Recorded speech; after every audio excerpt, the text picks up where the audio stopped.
మహాప్రభువులు మంజూషలో మరకత భూషణం దాచుకున్నారు. దేశాటను చేసి వింత వస్తువు తెచ్చారు. అవును, అది అపరూపమైన కానుక. ఈ జామ పండు ఎంత అదృష్టం చేసుకుంది.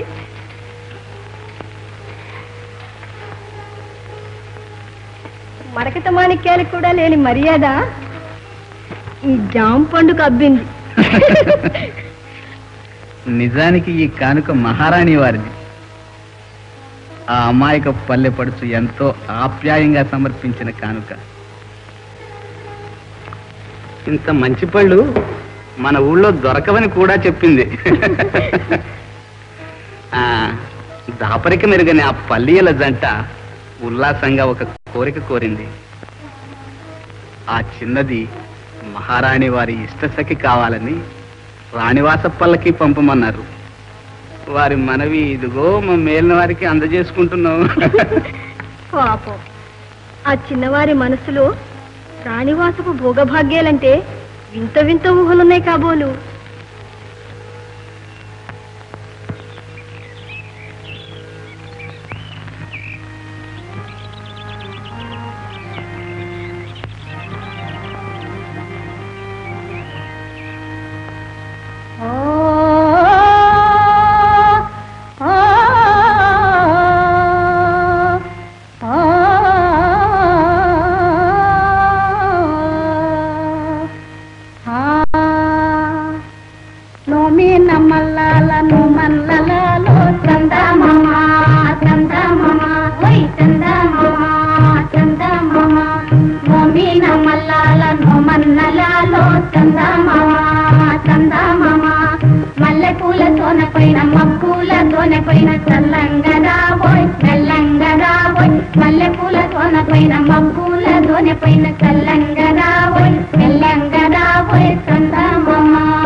ఏం బసక్క, బాగున్నావా? మేమేం మారాజులమా రోగాలు రొచ్చులు రావటానికి? ఏం పోయారమే, ఆ పాడేదేదో సరిగా పాడరాదు, నలుగురు విని సంతోషిస్తాం. అబ్బో, అయితే మా బసక్కకి పాట అంటే కూడా ఇష్టం అన్నమాట. నీకు బసక్క సంగతి తెలియదు మల్లమ్మ. మేక మే అంటే చాలు అలాగే నిలబడిపోతుంది. ఏమిటి దూరమే, మీ వయ్యార పాటలు మాకు రావు గాని మా కాలంలో మేము బాగానే పాడేవాళ్ళం. ఎటొచ్చి పాడమంటే ఈ నీళ్లు కూడా మాకు లేదమ్మా. కయ్యమని పత్తి రాటంలాగా పాడేయడమే. ఓ అలాగా బసక్క.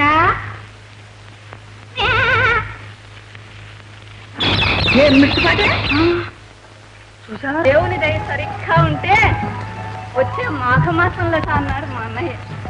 నీకేమమ్మా, బంగారం లాంటి మేనకోడల్ని భగవంతుడు ఇచ్చాడు ఆయన.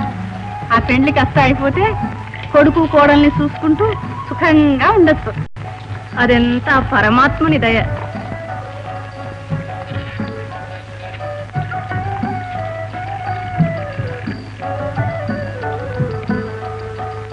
నాకు నమ్మకం లేదే ఆ నాగం మీ పెళ్లికి ఒప్పుకుంటుందని. దాని బడాయికేమి లేవే. అయినా ఒకరి సంగతి నాకెందుకమ్మా, ఎవరెట్లా పోతే నాకేం. అది సరే గాని మేనరికం ఎట్లా తప్పించుకుంటుంది? గోయిందమ్మ కొడుకు ఏమి తక్కువైంది అంట. సరేలే, నీకింతే తెలిసింది. ఆ నాగమ్మ సూపంతా విజయనగరం మీద ఉంది. వాళ్ళ అన్న హనుమంతప్ప ఎప్పుడో పెద్ద సంబంధం చూస్తున్నాడంట. అయితే రావక్క, తెలియకంటాను, దాని మాట నీ మాటైనా జరిగేది. కన్న కొడుకు కంటే ఎక్కువగా నారప్ప నాగరాజును పెంచి పెద్ద చేశాడే, ఈ రోజున తన కూతురుని పరాయి చోటికిస్తాడా? రాజంటే ఎవరూ తప్పించుకోలేరు. నాగమ్మకి కొమ్ములు వచ్చాయా? అయినా ఒక సంగతి నాకెందుకులేమ్మా, ఎవరెత్తపోతే నాకే, జరిగేది ఎట్లాగూ జరుగుతుంది. నువ్వు ఊరుకోవే, నాగమ్మ నూరు మంచిది కాదు.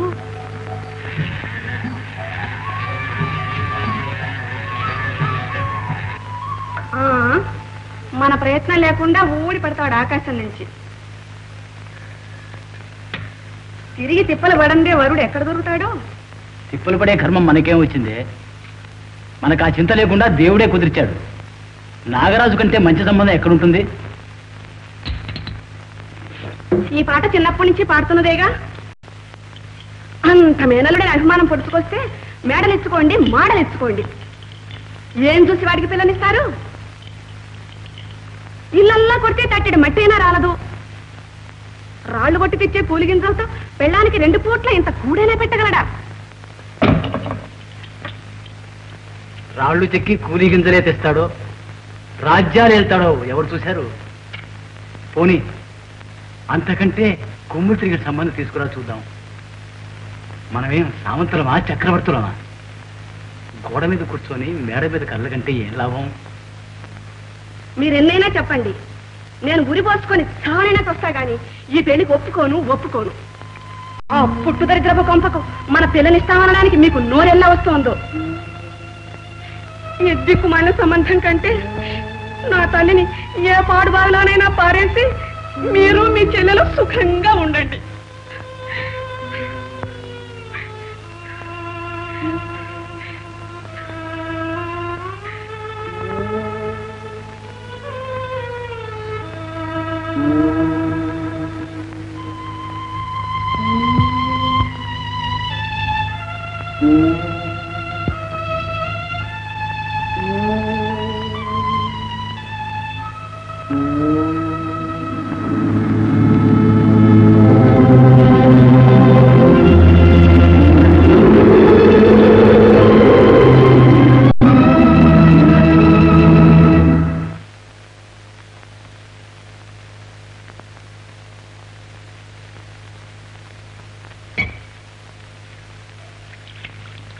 భాగ్యవంతులు కావచ్చు, కానీ ఇంత అహంకారం దేనికి?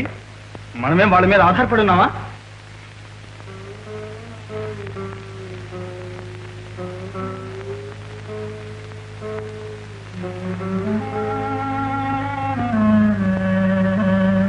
అంత మాత్రాన మనల్ని చిన్నతనంగా మాట్లాడటం దేనికి? అదేమిట్రా రాజా అట్లా అంటావు? ఆవిడ తప్పే ఉందిరా. ఐశ్వర్యం ఉంటే అట్లా ఉంటుంది లోకంలో. మీ నాన్నే ఉంటే ఇట్లా అనేవారా? ఆయనతోనే పోయింది మన అదృష్టం. పోనీ నిన్ను చూస్తామంటే పని బాట లేకుండా పొద్దుస్తామా అని ఆ గుళ్ళో రాళ్ళు రప్పులు చెప్పుతూ కూర్చుంటా. ఎట్టారా నాయన? రాజా ముందుగా ఆలోచించకపోతే ఎట్లారా రాజా? నలుగురితో వాటి నీవు 4 రాళ్ళు సంపాదిస్తే మీ నాగమ్మ ఇంత చిన్నతనంగా మాట్లాడుతుందా? పుట్టు దరిద్రులు కొంపకు పిల్లని ఎట్లా ఇచ్చేదంటుంది. మన సంబంధం దిక్కుమాలిన సంబంధం అట. నేనెట్లా ఏడుస్తున్నాను భగవంతుడికే తెలుసు. ఒక ననేం లాభం నాయన, ఇదంతా నా కర్మరాజా. చాలమ్మా చాలు, ఈ మాటలు వినలేను. నాగమ్మత్త కళ్ళు భ్రమసేటంత ధనం తెస్తాను. ఈ ఊళ్ళో ఎవ్వరికి లేని ఐశ్వర్యం తెచ్చి నీ పాదాల మీద పెడతాను. మళ్ళీ నీ కోడలిగా చేసుకోమని నాగమ్మ నీ కాళ్ళ వేళ్ళ పడి బ్రతిమల్లేలా చేస్తాను. సరేనా అమ్మా, నీ పాదాలకి ప్రమాణం చేస్తున్నాను. నా కన్న తండ్రి దేవుడు నిన్ను ఎప్పుడు చల్లగా కాపాడుతాడు రాజా. నాయన నా తండ్రి. అన్నాగా వందోసారి సరదాగా నవ్వేసై ఒకసారి. I'm very sorry.